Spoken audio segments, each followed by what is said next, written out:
شوال کا چاند نظر آ گیا۔ ملک میں عید الفطر کل منائی جائے گی۔ سعودی عرب، خلیجی ممالک سمیت کئی ممالک میں آج عید الفطر منائی گئی۔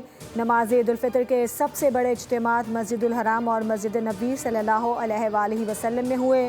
خادم حرمین شریفین شاہ سلمان بن عبدالعزیز نے دنیا بھر کے مسلمانوں کو عید الفطر کی مبارکباد دی۔ ترکی، لبنان، یمن، فلسطین اور عراق میں بھی آج عید منائی جا رہی ہے۔ آسٹریلیا میں بھی آج عید ہے۔ بھارت، بنگلہ دیش، سری لنکا، ملیشیا، انڈونیشیا میں کل عید منائی جائے گی۔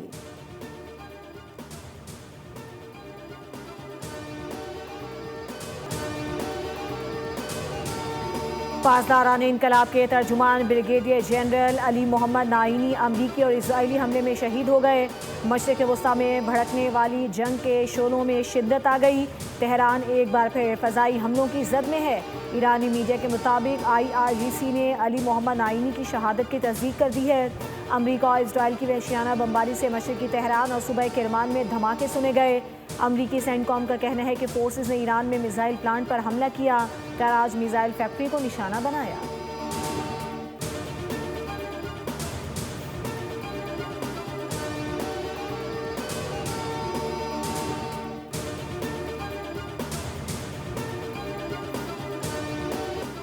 اسرائیل کی عید پر بھی دہشت گردی، فلسطینیوں کو مسجد اقصیٰ میں نماز نہ پڑھنے دی۔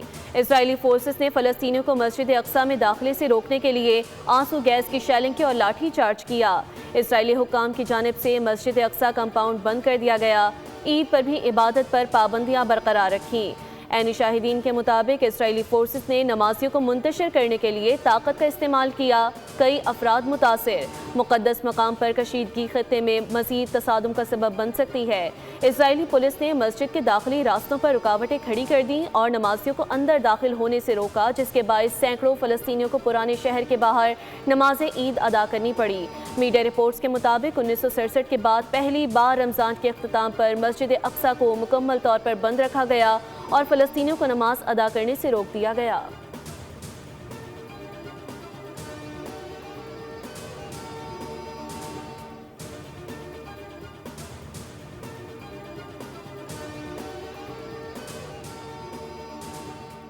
ایران کا اسرائیلی شہر حیفا کی آئل ریفائنری پر حملہ۔ پہلی بار multi war had Nasr Allah missile کا استعمال کیا گیا۔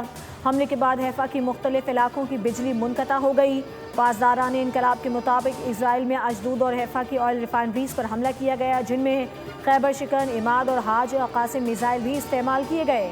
پاسداران انقلاب نے ایک بیان میں کہا کہ پڑوسی ممالک کی توانائی تنصیبات کو نشانہ نہیں بنانا چاہتے تھے۔ ایرانی توانائی تنصیبات پر حملے کے بعد امریکی کمپنیوں سے جڑی تنصیبات کو نشانہ بنانے پر مجبور ہوئے۔ جنگ حملہ آوروں کی مکمل شکست اور ہتھیار ڈالنے تک جاری رہے گی۔ کویتی سرکاری خبر ایجنسی کے مطابق منع الاحمدی آئل ریفائنری پر متعدد ڈرون حملے ہوئے، جس کے باعث ریفائنری کے بعض حصوں میں آگ لگ گئی۔ سعودی حکام کے مطابق ریاض کی طرف آنے والے 4 بیلسٹک میزائل تباہ کر دیے۔ ایک میزائل کا ٹکڑا ریاض کے جنوب میں آئل ریفائنری کے قریب گرا، جس کے نتیجے میں 4 افراد زخمی ہوئے۔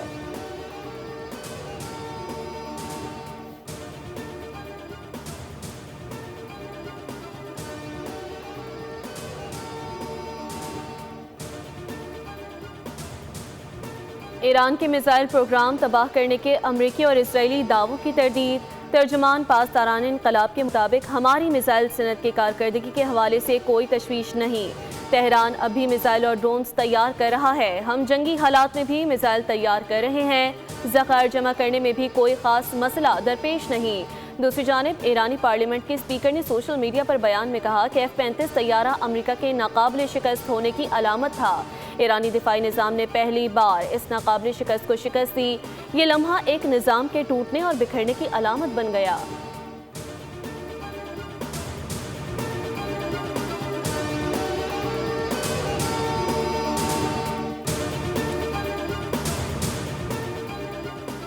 ایرانی صدر مسعود پزشکیان نے کہا ہے کہ صہیونی حکومت کی نوعیت ریاستی دہشت گردی پر مبنی ہے۔ خبردار کیا کہ اگر عالمی برادری اس بحران کے خلاف مضبوطی سے کھڑی نہ ہوئی تو اس شعلے کی آگ بہت سے لوگوں کو جلا دے گی۔ ایران کے خلاف امریکی جارحیت اور شہید رہنما کے قتل میں جو کچھ ہوا وہ بین الاقوامی تنازعات کے لیے ایک نیا طریقہ ہے جو دنیا کے قانونی نظام کو تباہ کر دے گا۔ ادھر ایرانی وزیر خارجہ عباس عراقچی نے کہا کہ ہم نے اپنی غیر فوجی تنصیبات پر اسرائیلی حملے کے جواب میں طاقت کا چھوٹا سا مظاہرہ کیا ہے. تحمل کا مظاہرہ کشیدگی میں کمی کی درخواستوں پر کیا گیا. جنگ کا خاتمہ کسی بھی انداز سے ہو، شہری علاقوں میں ہوئے نقصانات کا ازالہ لازمی شرط ہوگی.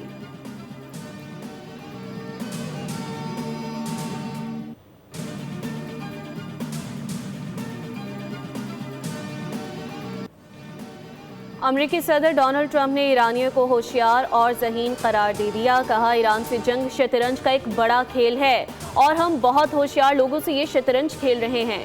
ہم انتہائی ذہین اور اونچے پیمانے کا آئی کیو رکھنے والے لوگوں سے نمٹ رہے ہیں.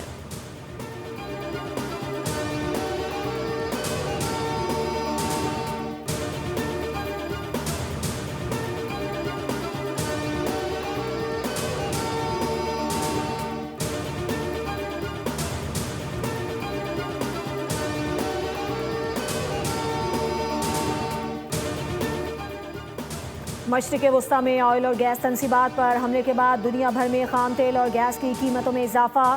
برنٹ خام تیل کی قیمت $119 فی بیرل تک جا کر $106 فی بیرل تک پہنچ گیا. WTI کی قیمت $93 سے زائد ہو گئی. یورپ اور برطانیہ میں گیس کی قیمتوں میں اضافہ دیکھا گیا. مغربی میڈیا کے مطابق برطانیہ میں گیس کی قیمتوں میں 35% تک اضافہ دیکھا جا رہا ہے.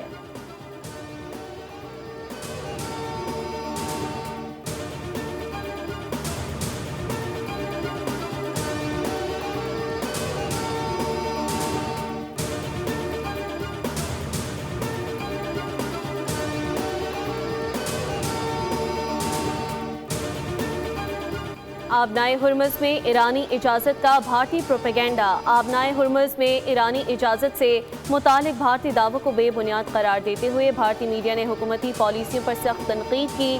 رپورٹ کے مطابق بی جے پی حکومت کی پالیسیوں نے ملک کو توانائی بحران کے دہانے پر لا کھڑا کیا.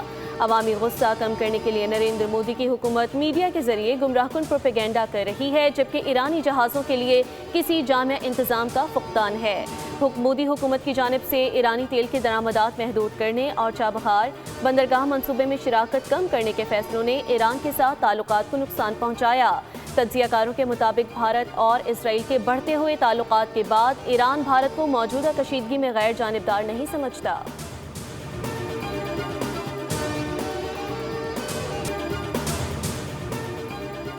قانون نافذ کرنے والوں کی بڑی کارروائی. کراچی میں ریلوے ٹریک پر دہشت گردی کا بڑا منصوبہ ناکام بنا دیا. سی ٹی ڈی نے 5 ملزمان کو گرفتار کر لیا. تعلق بھارتی ایجنسی را سے ہے. D I G C T D Ghulam Asfar کی پریس کانفرنس. ملزمان سے اسلحہ اور گولہ بارود برآمد ہوا. ملزمان ریلوے ٹریک کو نقصان پہنچانے میں ملوث ہیں. دہشت گردوں نے لہری بلوچستان میں ٹریننگ حاصل کی. جتنے بھی نیٹ ورک ہیں وہ پڑوسی ملک سے آپریٹ ہوتے ہیں. چند ماہ کے دوران شکارپور اور جیکب آباد میں 6 دھماکے کیے گئے. دھماکوں میں ریلوے ٹریک اور ٹرین کی بوگیوں کو جزوی نقصان پہنچا. تمام حملوں کی ذمہ داری خالد احمد تنظیم بلوچ ریپبلکن گارڈ نے قبول کی. گرفتار ملزمان نے دوران تفتیش کئی کارروائیوں کا انکشاف کیا. دہشت گرد بچنے کے لیے فیملی کے ساتھ بارودی مواد کی ترسیل کرتے تھے. سبسکرائب کریں اور بیل دبائیں تاکہ کوئی خبر رہ نہ جائے.